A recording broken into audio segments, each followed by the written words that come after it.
Hello. Hello, Kara. How are you? Good. How are you doing? I'm well, thanks. Nice to see you today. Likewise. Welcome to Kera Dangerous Conversation. It's an honor. I'm glad to be here. Thank you for having me. Oh, thank you for being here. So, you know the drill, Nola. Miss Nola Baylor. Sit back, relax, and take my flowers. Right. Yep. Sit back, relax, and take your flowers. Okay. Yes, go girl. Yes, Nola Baylor, RN, grief specialist. Here you go. So I've been getting to know you. You're such a classy lady. So happy to know you. So positive. You know, I have a soft spot for people who work in the healthcare field. A challenging career, but very rewarding. So thank you for your services there. Just thank you for just being a good person and trying to spread that out to other people in the world, because we need people like that. I always remind people that love is what's going to get us there. So thank you for being you. And again, thank you for joining. Beautiful. Wow. Thank you, Kara. That's amazing. Okay, so let's go ahead and jump right in it. I'm so excited about this show. We're talking about grief today and giving some people some coping skills of how to get through that. And as you know, nobody's invincible. Grief is something that we all have had in common. Everybody has been through it before. Nobody's too tough to go through it. So I really think this is going to be a great episode. So let's go right into it and I'm going to let you introduce yourself and tell people a little bit about what you do and you as a person. Oh, absolutely. Thank you so much again for having me. So I'm Nola Baylor. As Kara said, I'm a registered nurse. And what that means for me is that I had like this inborn characteristic to be caring, compassionate. I still am. So I get to get paid for just being who I am and doing what I love. And recently I became a certified grief recovery specialist. And what that means is I help people identify their grief and I give them the tools to overcome their grief so they can live happy, live alive, and just really renew their hope. So that's who I am. Oh, that's awesome. That is awesome. So, you know, it's so many ways I can start this off, but I think the best way, because like I always tell people, we come here with no judgment. You don't have to be perfect. We're going to simplify things for you.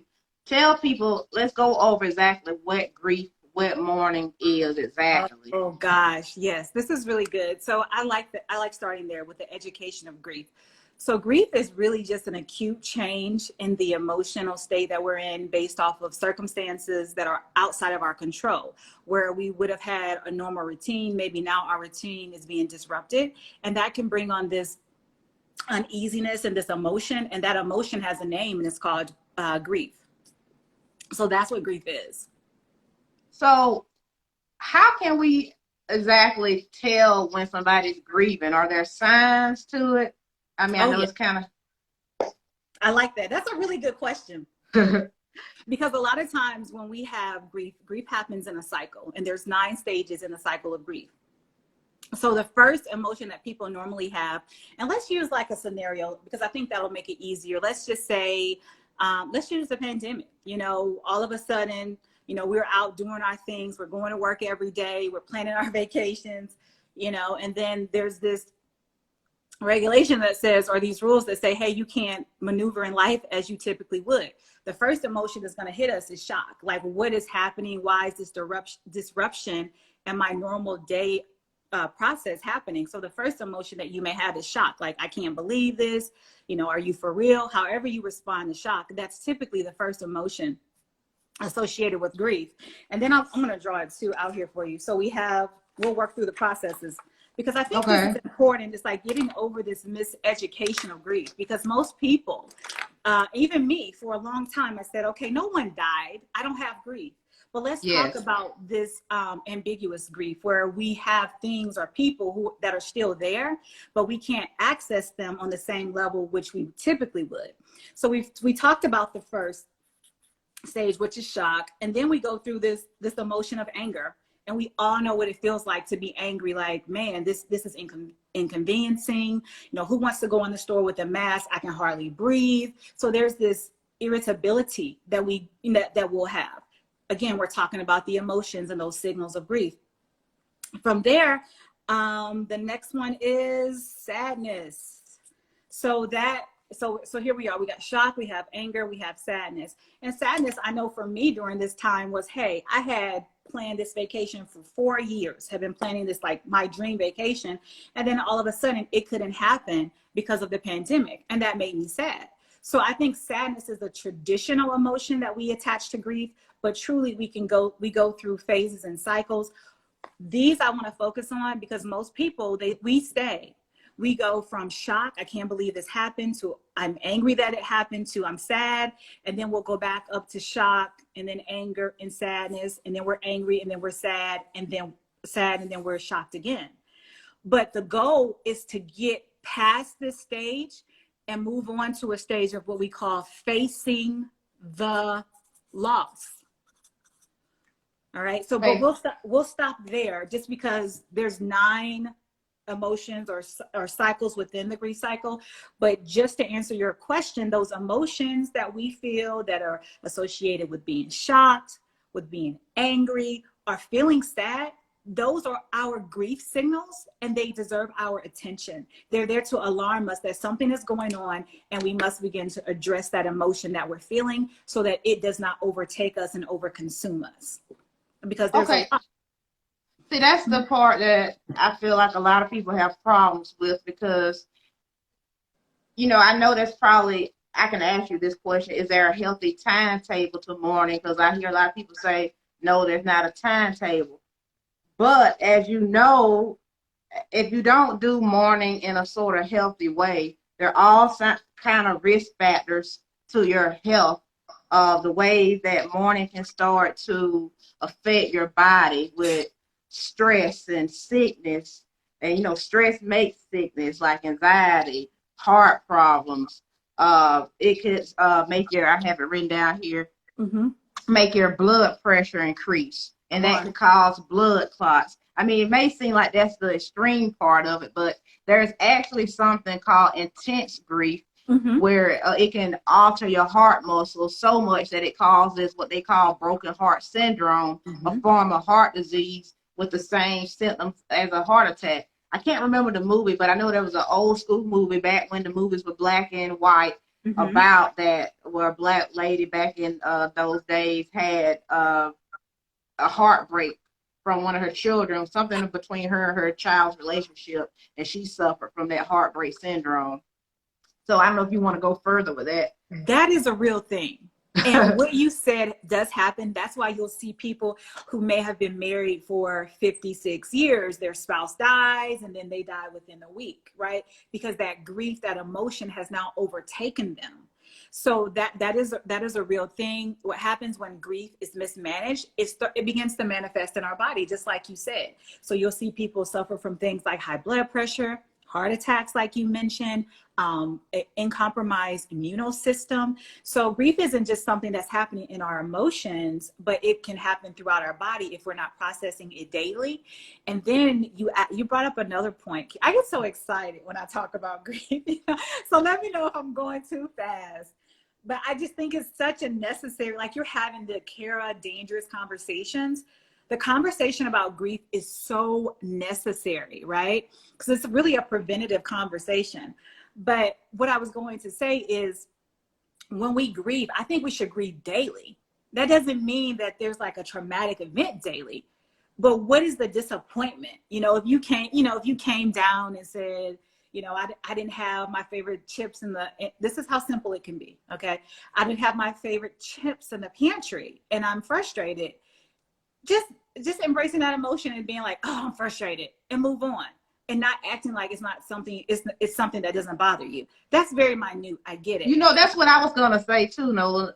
I'm not to cut you off, but I did. Cut me off. Girl, I'm on your show. Cut me off.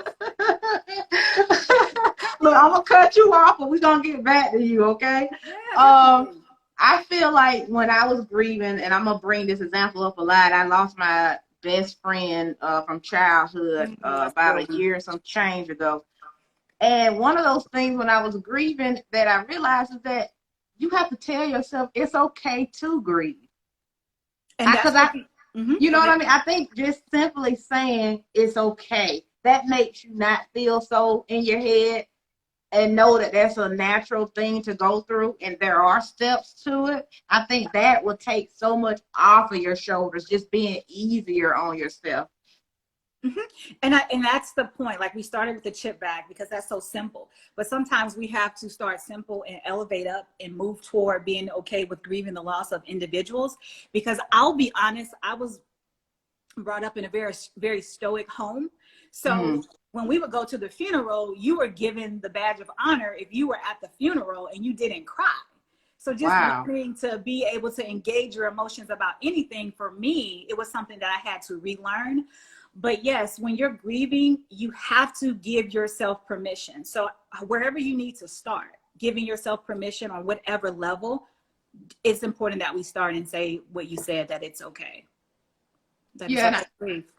Is there a next step you would like to go to before I just start rattling off my head with this next stuff? No, go. You're good. Go. I was going to say, when I lost my best friend, you know, I couldn't get the image of seeing him in the casket out my head.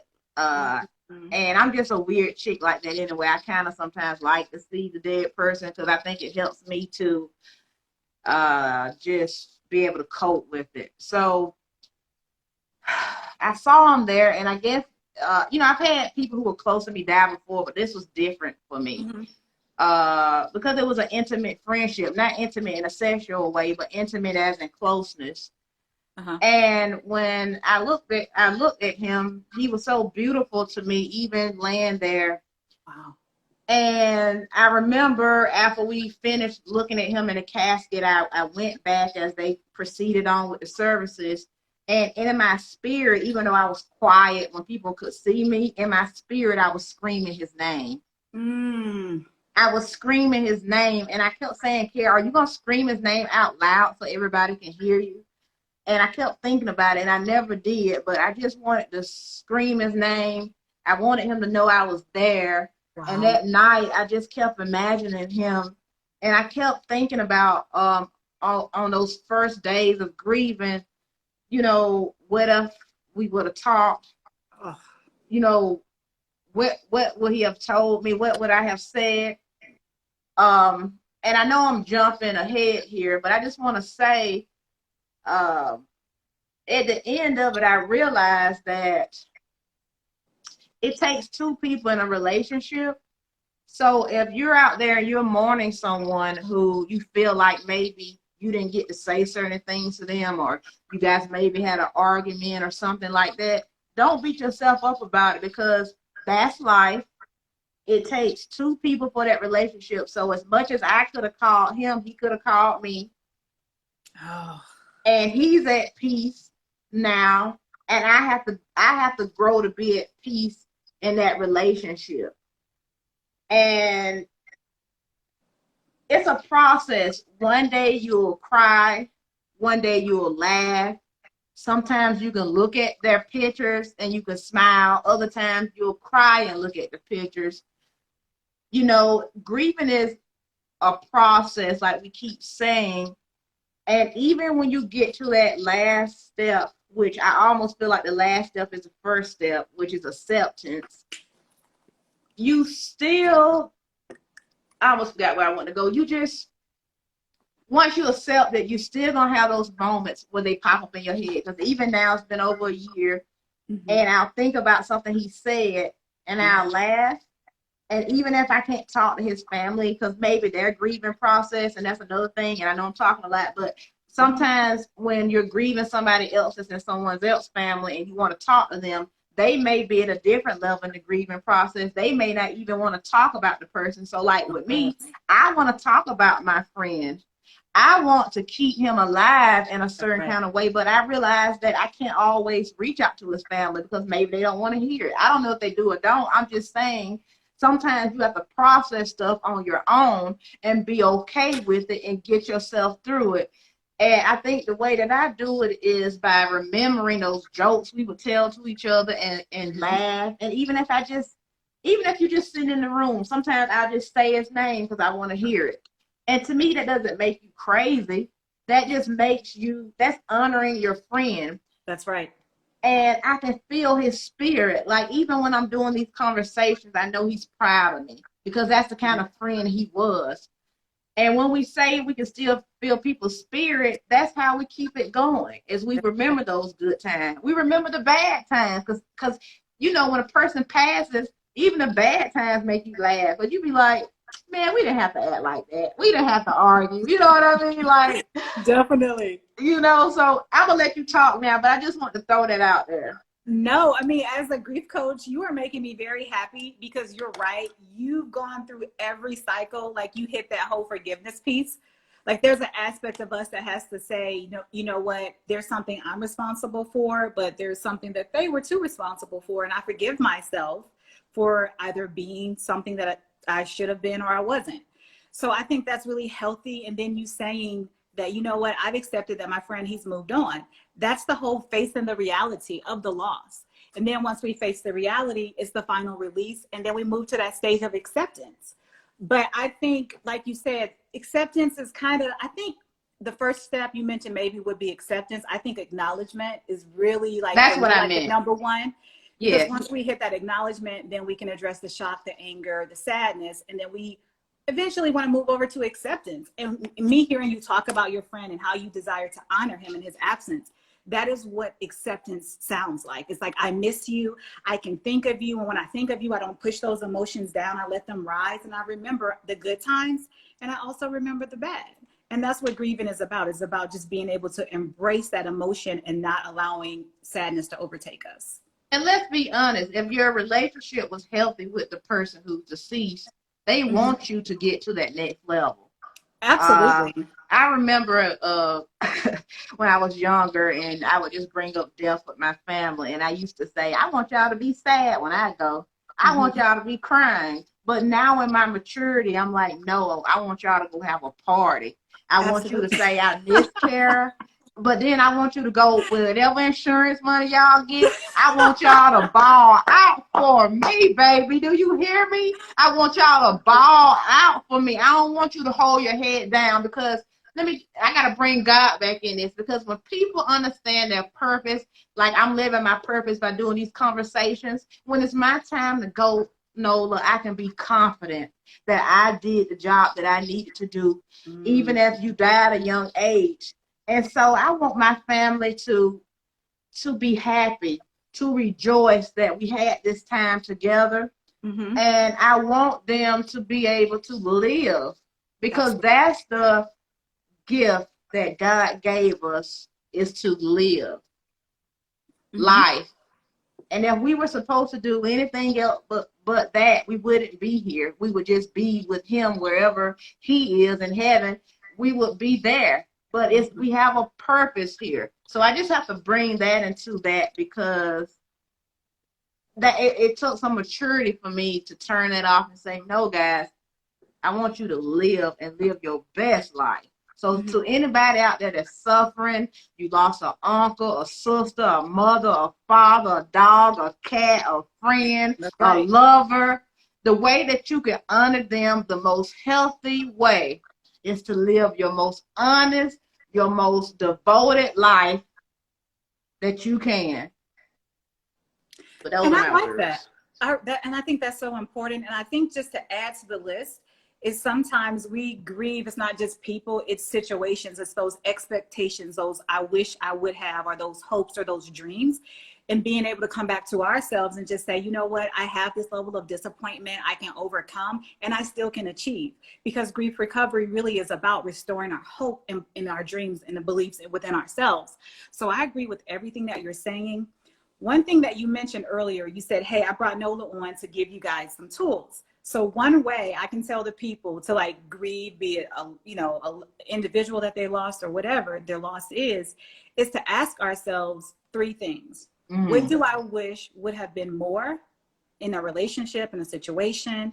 What do I wish would have been better? And then what do I wish would have been different? And if I look at, the more, the better, and the different, and just process that by first being honest with myself, then I've entered into effective grieving. Yes.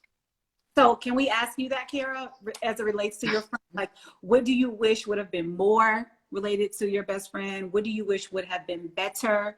And what do you wish would have been different in that situation? Different in our relationship? just the situation, anything when you think of him, what do you wish would have been more, better, and different? I thought about that, and at first, I think if you would have asked me that question right when it happened, I would have had a different answer for you. But Okay. I have a different answer now, and I'll give you both of them. If you would have asked me that right after he died, I would have said, well, I was trying to, as we became an adult, I was trying to, at one point, we reconnected, Mm-hmm. and I wanted us to be close like we were back then. Now, don't get me wrong. He was one of those people where I never had to talk to, and we were still going to be like this because we were soulmates on a friendship level. But what I mean is I want to talk to him more frequently. And, I just wanted to, as we became an adult, I never got the opportunity to have a beer with him, to have a cocktail with him. I had an opportunity to make mud pies with him, or to play lawyer and criminal when growing up, and to run in the woods together. I did that with him, but I never got a chance to, just shoot the shit with him. Yeah. Excuse my language. I know it's No, a you're Sunday, good. but I never got to do those adult things with him. So at first, I think that's what I wanted to kind of capture. But then as time went by, I said, you know what, Kara? That's okay, because I needed him, and he probably needed me in our childhood the most. And he taught me what a good guy is. He taught me what real friendship is, and I hope I don't tear up. And if I do tear up, that's fine, because that's natural emotion. I just don't want to tear up. But,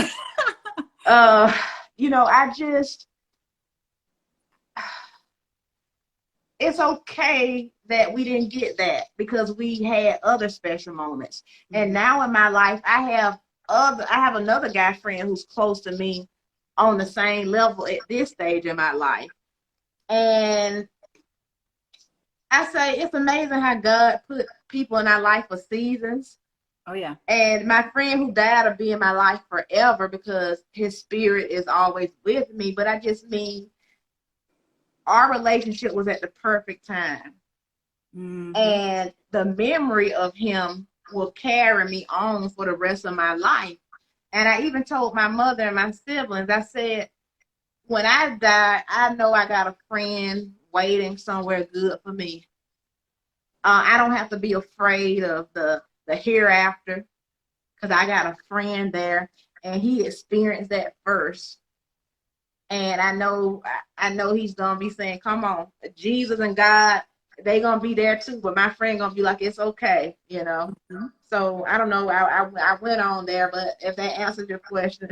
I think so. I think I heard you say you wish you would have had more time with him in a different capacity, maybe a better friendship in at a certain phase of you all's life. And then you wish you would have had different memories that you could have built with him in your adulthood. So just being able to identify those, capture them, and be okay and accepting of those feelings is so beneficial to us mentally and physically, and absolutely emotionally as well.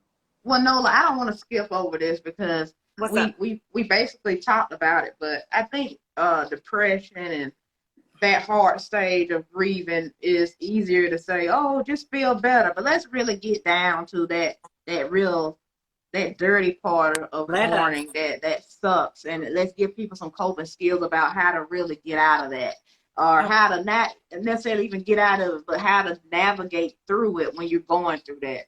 Absolutely. So here's the thing, and this is why I feel like I exist, just to be honest, because I know when I lost my mother, it was the most devastating thing that could have happened to me. My mother was like the woman who if I told my mother, "Hey, Mom, I'm going to walk on the moon," she would say, "Baby, go and be an astronaut." So she was always cheering me on. She always believed in me. And to lose her was devastating. And I watched her, like, professionally, I was a hospice nurse at one point, but I never thought that I would watch my mother take her last breath, and I did. And I had great conversation. I was glad I had that opportunity. But after her death, I was a mess. I bet. I was an absolute complete mess. And I'm pretty sure depression was in my home. Like, it hit me, if I'm just completely honest. And then I said to myself, like, self, you got to get out of this. But how do you? So then I started reaching out to people. And what I wanted at that time is I knew I was surviving in those moments. In that 2-year period, I was surviving, but I knew that I had been created to thrive. So in order to thrive, I had to get the right tools. I had to get the right relationships and begin to pursue what I knew was mine. Hope was mine. Healing was mine. Victory was mine. But I had to do certain things to achieve my level of healing, restore my hope, and move forward. So when we talk about depression, it really starts at really having healthy grieving skills, because I was taught, and I just have to be honest, love my mother, but she was a stoic woman, very strong. Mm-hmm. But I was taught to stuff my emotions. So I wasn't even giving myself the permission to grieve properly. It was like, it was okay. I went through that whole, the stage of the shock, through that whole stage. I was here. When I started talking about shock, anger, and sadness, that's not something that I just learned about. I lived that for 2 years. Like, why did she have to leave? I can't believe this happened. Oh my gosh, if they would have, I went to blaming. And then I stayed, sad for longer than I should have. But if I would have had the tools, if I would have been able to give myself the permission to be sad, the permission to be angry, and then to move forward and just grieve properly, I would not have been in that place. But here's the thing. When you look at evidence-based practice, most times they will tell you before people become depressed, they went through a stage of not properly grieving. They said, you know what, I lost this person, I lost this thing, but I'm going to go and replace it with work. I'm going to go and replace that hole with food, right? So I'm going to replace it just with anything that makes the pain go away. I'm going to replace it with alcohol, right? And these are ineffective coping skills when we talk about the long game. For the short game, does it decrease the pain? Absolutely. But it's not the remedy for the long game. So I'm here, I do what I do because I want to focus on your pre-game, when you win the game, your long game. I'm just trying to help people win before they even have to get to that point. Because for me, I didn't know who I became. I think like 75 pounds later, I'm looking like, what have I done to myself, right? And then I had to go through this forgiveness of me, like I had to forgive my own self. So grief recovery is really about being able to identify these negative emotions and not allowing them to encapsulate us, and to really keep us out of depression. I'm glad you said that last piece, because a lot of times I hear, don't put all your eggs in one basket, or don't stuff everything into one basket. So like if you're having a bad day, or when you're grieving, especially if you're already grieving and you get upset about something, just don't start compiling things to be upset into that basket. Try to compartmentalize things in a healthy way, and until you can get yourself on your feet. Another point I think is good to tell people is believe in tomorrow. That's good, yeah. Believe in tomorrow. Because a lot of times when we're depressed, and for people who commit suicide, I mean, I'm not a specialist, I'm not a therapist, but I've been to therapy on my own choice. I'm a pro-therapy advocate. I think those people who commit suicide, they forget of the promise of tomorrow. When we can remember that tomorrow holds so much hope for us, then I think we can find that extra strength to just keep going. Oh, yeah. Because you never know what tomorrow's going to bring. It could be a whole new situation for you, a brighter day. I totally agree. And I think the other thing, what I had to realize for myself is because I had been so strong and would do things in my own strength, I had to be okay with asking for help and not being concerned about how I would be perceived. Because again, I was like pre-wired to be strong, pre-wired to get it done. I'm an executionist. That's what I do. That's who I am.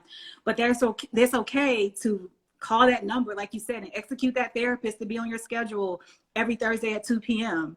Execute that grief recovery specialist so that you can have someone that can help you walk through proven grief tools. So I agree with you. Suicide, we don't have to get there, but it is about, and that's why I do what I do. because it's about renewing the hope. You know, there is a passage from Dr. Leaf. Have you heard of her, Caroline Leaf? She has this book, Switch on the Brain. You know what? I kind of want to say I have, but I may be lying to you, but sure. Well, listen, we're going to have to change that, sis, by the end of this call. Check your Amazon and card. We're going to take care of that. But all right. She says science and scripture both show that we are wired for love and optimism. And I think anytime let me just say that again. We're wired for love and optimism. The two things that overthrow love is hatred, right? Optimism, being cynical, being a pessimist, that has overthrown why we had originally been created. When God created us, he created us for love. He created us for optimism. What is optimism? That's having hope. That's having faith. That's having that belief in what you said is tomorrow. When we begin to do anything outside of that, we are altering our genetic makeup, both spiritually and physically. So just think about that. And then when we do that, we create internal suffering emotionally and physically. And I don't want for anyone to suffer. Like I said, I suffered in silence for 2 years. That's 2 years too long. And I just thank God that it just something rose within me to say, ask for help. But how many people don't make it to that point? How did you get to that point, Nola? How did you get to that point to say I need help? Well, here's the thing. When we start talking about grief, there's a lot of misconceptions. And I was buried in the misconception that time would heal. So I woke up every day thinking I would feel a little better each and every day. But 2 years later, 365 times 2, that wasn't happening. And I had to be honest with myself and say, Nola, you're not getting better. But so something has to change. So it was really because I have mostly been an optimistic person throughout my life. Like God just created me that way. I think I had my mother there saying, you're like the little engine that could. I think I can. I think I can. I know I can. So I had the mom that would give me that like positive self-talk. And I think something just switched on and said, you know what, Nola, you are a victor. You are not a victim. So get the help that you need. So I don't know if there's like a real formula to how I got to that point, but I thank God that I did, because I don't know what would have been on the other side had I not. But asking. Well, I guess I'm trying to get it so people can know, how would a person know that it's becoming more than just mourning? Like, okay. what should be some what do you call it, red lights, some signals to them that they need to get some help? Like, that is a good question. So we have something that's called Sturge. They're short-term, let me say that again, short-term energy releasing behaviors. And this is what we do to try to numb the pain. But again, it only lasts for a short term, right? So that may be asking myself, am I drinking to numb my sorrow? Am I eating because I'm just overwhelmed with this emotion and that's the only thing that's there to comfort me? Am I excessively exercising to run away? Am I trying to escape the emotions that I have? So I think when we start questioning why we're doing certain things, am I overly indulgent in sex? Like, it could be so many things. It could be retail therapy, right? Like, that's a thing.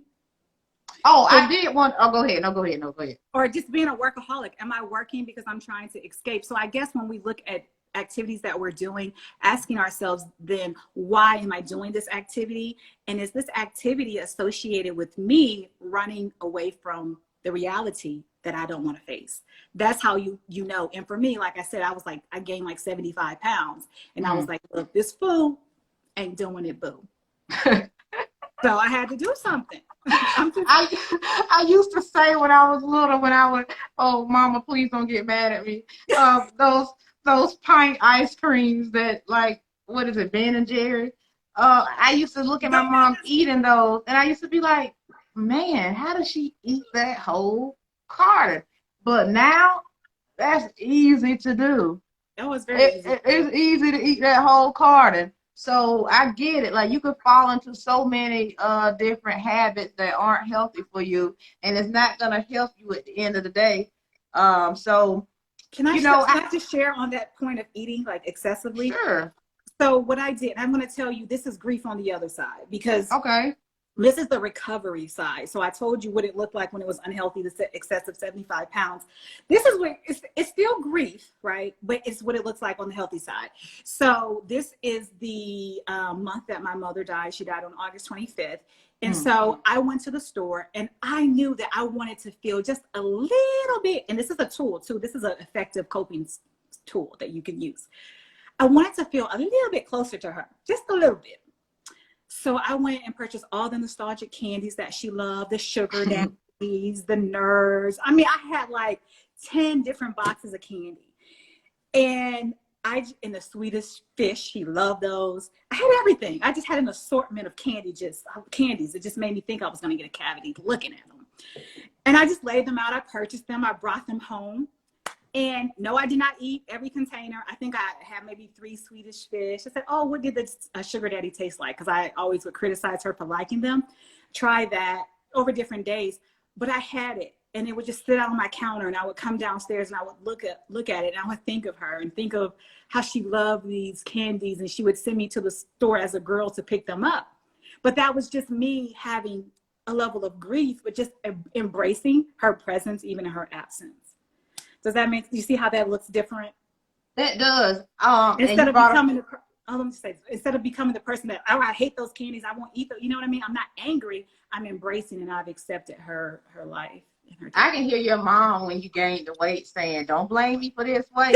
I didn't tell you to eat that food. Don't." Oh yeah, she didn't play like mom. Yeah, she probably did say that. Like, girl, what are you doing? If you don't get in the gym. You know it. They right there still talking to us. We can still hear that. You know, you brought up her birthday, and I know it was this month. I think this is, and I'm glad you did. Her death month. She died on August 25th. Oh, her death month. Her birthday Okay. is actually on Christmas, December 25th. Wow. Well, so look, both of those, the birthday and the death month, that's something that bothers a lot of people.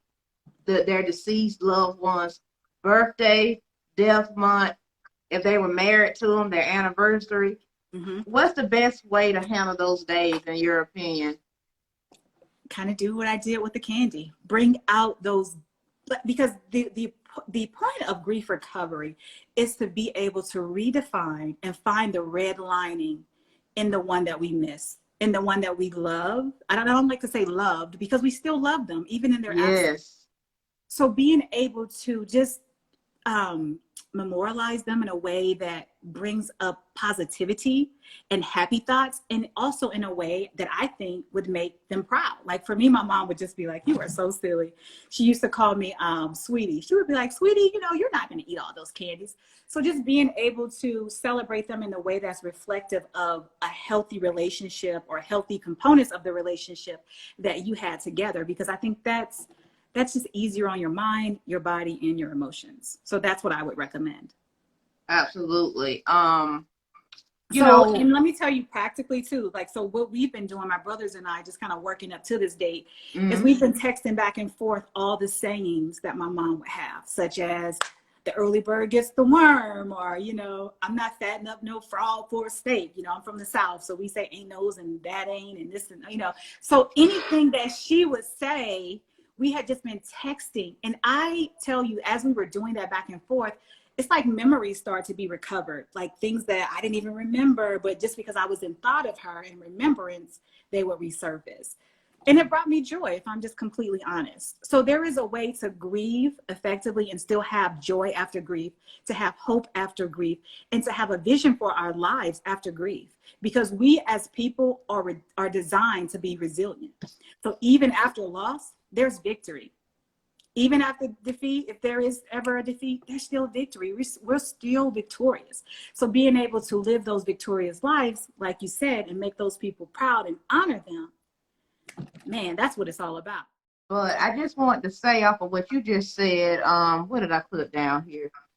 Oh, about the memories. Something I just remembered is when my friend first died, I was trying to remember every single memory. And it's like my memory just was all over the place. I could only remember a couple of memories. And I'm like, Kara, you guys spent almost every other weekend out the month together playing, and that's all the memories you can remember? So I want to tell people that also can be normal when you're grieving somebody. It just seems like everything is a blur. That's right. And I'm going to tell you, as you go in that grieving process, memories will start to come back to you. Yes. Even things you didn't know you remember. So you got to give yourself time. Mm-hmm. You know, once you grow and you get more healthy, you're going to say, oh, man, I forgot about that when we was tripping out, when we was laughing. Oh, I forgot about that. He was getting on my nerves. And, it's going to come back to you. So it's just like it's a process all the way around. Yes. Yeah, you really made me think about that memory thing because I forgot about that. Mm-hmm. I just want to also let people know, because we've been talking about an actual human the whole time, Mm-hmm. but it's not just people that you mourn. You can mourn a thing. You can mourn you can mourn a job. You can mourn a location. You can mourn a situation. You ever lost a good job and you mad, or you grieve that, or you was at a job for a long time. A lot of people during COVID had to leave their job. They may be mourning that. You may have lived somewhere and decided to move somewhere else and you missed the old location. Right. You might have been in a good situation there, in the new situation you still haven't really acclimated to. So I think grieving and mourning sometimes is not about just people. It's about things and situations as well. Absolutely. And that's called a ambiguous loss. So that, like you said, that home is still there, but maybe you're not living in it. That job is still there, but you're not working on it. That dream that you had, it's still there, but it hasn't actualized. So that those things within themselves can cause a level of grief. Absolutely. What you said is absolutely true. The people that I'm praying for, do you want to know who I'm praying for very intensely right now? Who, Nola? Well, since you asked, Kera Dangerous, I guess I will tell. So I must say, in all seriousness, it's my brothers and sisters who are on the front line. Specifically my nurses, my healthcare professionals, because what you have now is people who went into this career field because they cared about people. They want to help save lives. Now their life is on the line in a completely different way. There was a statistic that was ran with Kaiser Health News, and they are calculating close to 600 healthcare workers who have lost their lives on the front line taking care of COVID patients. 600. So now you've got people entering into this career field, and now what that means to enter into this career field is something totally different. Like, we know that death is always a possibility when we go to any job, just because things can happen. But to see the extreme level of death, 600 people, that changes the navigation of what your dream job was or what your dream career was. So now you've got this loss, and that loss, because we're talking about ambiguous loss, that would be called a loss of security, right? So now when you go to work, if you're using the same PPE, that's that protective equipment, okay? Yes. If you're using that over, now you're like, oh man, like I thought this company was really caring for me, but they don't have enough protective equipment for me to utilize. Or if you're having to put on a trash bag to cover yourself while you're caring for other patients, that's grief. That's grief. So those are the people that I am extensively praying for, because the career that they knew as one thing has become something totally different due to this pandemic. Wow, that's beautiful, I'm serious. It really is. No, I know. Because if it was me, because thank God, I do things in administration. I'm an executive nurse. But I don't know if I would, if I had, they said, we need you. I don't know how I would have responded. I don't know. Because now you go to work and you come home and then you're worried about maybe infecting the people that live in your home. Yes. That's grief. So because now there's a sudden change in the way you interface in your profession. That's grief. So that's exactly what you're talking about, how we can have grief that's not associated with a human. But that's an expectation. We would expect to go to work and be safe, right? That was a great point you just brought up. And the loss of safety is what the loss is. Yeah. Wow, I did good picking having you on that show, Nola. We make a good team. Yeah, we do. We make a good team. Give me virtual high five. But careful. Listen, why you bring the certified grief recovery specialist on? You ain't got no grief. Like the way you processing grief, like girl, you could be teaching this. Like you could have been hosting this. Well, like, I got a couple of talents. What it truly is though, it's a process. And the only reason I'm doing this is because I do have a lot of experiences. And like I said, I've done the work. I've been through therapy. I listen to my elders. And I keep telling people to listen because that's how you get to this point where you can help other people because you can learn something from everybody. And I never forgot that. Even sometimes I didn't want to listen, I listened. And sometimes you don't need to listen to certain people, but you'll learn how to weed that out. You know what my mom used to say? What your mom used to say, girl? Girl, you need to eat the meat and throw away the bone. That's when you're not listening to everything they're saying. Just eat the meat and throw away the bone. And for those of you that like to eat the grizzle, leave that grizzle alone, okay? Leave that grizzle over there. Leave me and my grizzle alone. You just said leave the bone. Leave that. That doesn't count. That doesn't count. That's the undistinguished. Nola. Look, what was my point I wanted to make before I was rudely interrupted? No, I'm just playing. Damn, what was my point? Nola, where was I going? I'm not sure. You were talking about how I am sure. You were talking about how you would listen to some people even when you wouldn't want to listen. Right. Yeah. You're talking about learning from everyone. Yeah, you gotta do that. And then you gotta, like I said, I know everybody don't believe in God, but I do. And that's been such a mainstay for me because, you grow in Christ, you grow in God, just like you grow as a child to an adult. And some things you don't understand in the beginning and you grow into it. That's why there's a difference between like reading a book and then reading a book in spirit. There's a difference between just speaking and speaking in spirit. When I come on this television show, Nola, I speak in spirit. I talk to my guardians before I get on here because what I'm doing is truly from the heart. I want to help people. I want to spread love. I want to spread truth. And that's why I seem in a good place that I am because I'm at peace. Because I'm at peace with my creator.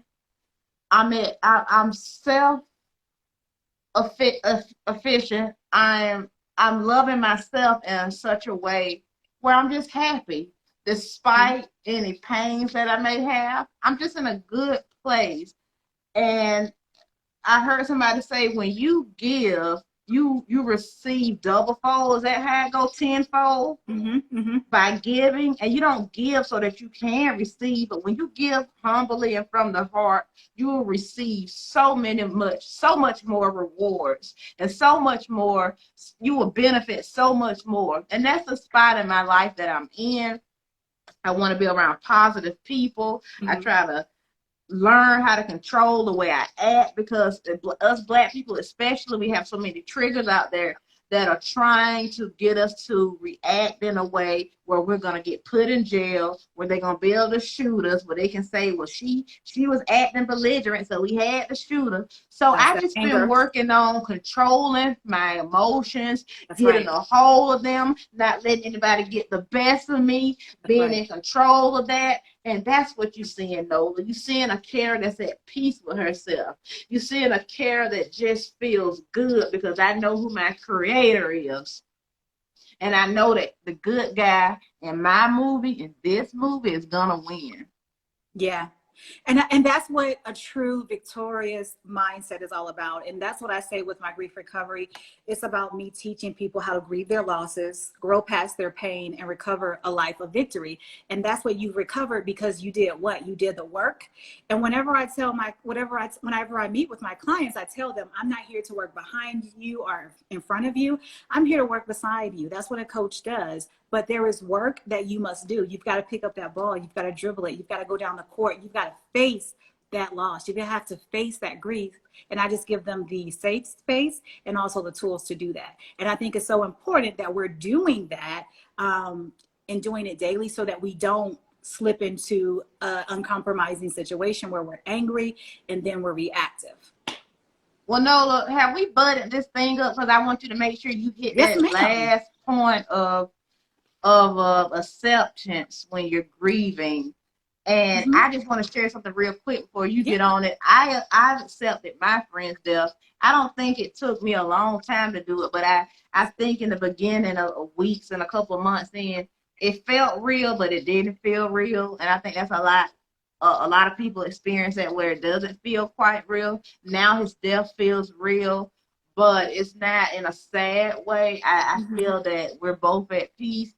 And it's also just a feeling of, I mean, I seen some new births, some babies coming to this world and his family, and seeing that it was like I just snapped into this peace when I saw this newborn. And I know this gonna happen. Somebody who's watching right now is going through grief, and I'm telling you, one day you're just gonna feel better. Even though I know you said you thought time would help you, and it did. You need to Tools go through those tools. We need the tools. We need the But tools. But the tools and the time will help you. And what I'm telling you is one day after you have used those tools and you have went through that process of that healthy grieving, you'll just wake up or something will happen in your life. You could be watching TV, you could be walking the dog, you could be at the grocery store, you're going to hear something, you're going to see something, you're going to smell something that's going to bring something back to you or bring something new to you. You're going to say, I'm at peace. That's it. I've accepted it. And that's a powerful point, because once we move to that point of acceptance, it's that recovery. So everything that we lost, we're getting it back. We get our joy back, right? That little girl that used to dream, we get her back. Or that young man that used to dream, we get him back. So it's the recovery of our hopes, our dreams, and our expectations. And then just realizing what our true identity is in Christ is we're winners. He's already said that this is a battle that he already won. And because he had the victory, we also have the victory. So being able to know how we move to that victorious mindset and that victorious position is what recovery is about. It's about recovering everything that you lost during that process. And it's possible. That's what I tell everyone. Recovery is possible. Is it a process, like Kera said? Absolutely. But recovery is possible. What do you want to recover? Oh, joy? That's possible. Your creativity, that's possible. So whatever it is possible.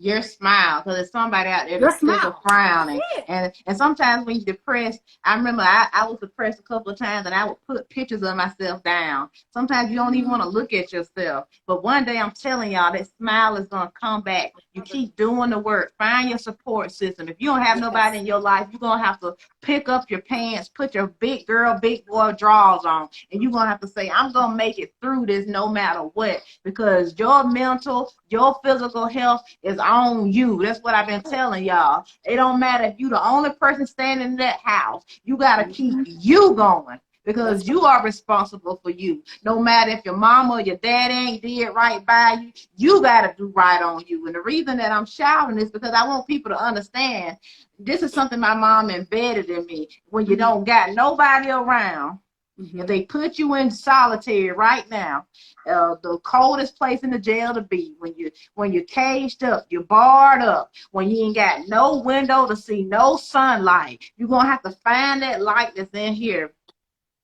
And I'm telling you guys, we've been going through some tough times. I'm doing my closing. We've been going through some tough times, and they may get tougher. We ain't got no damn change. A lot of people ain't got no job. A lot of people ain't got no rent money.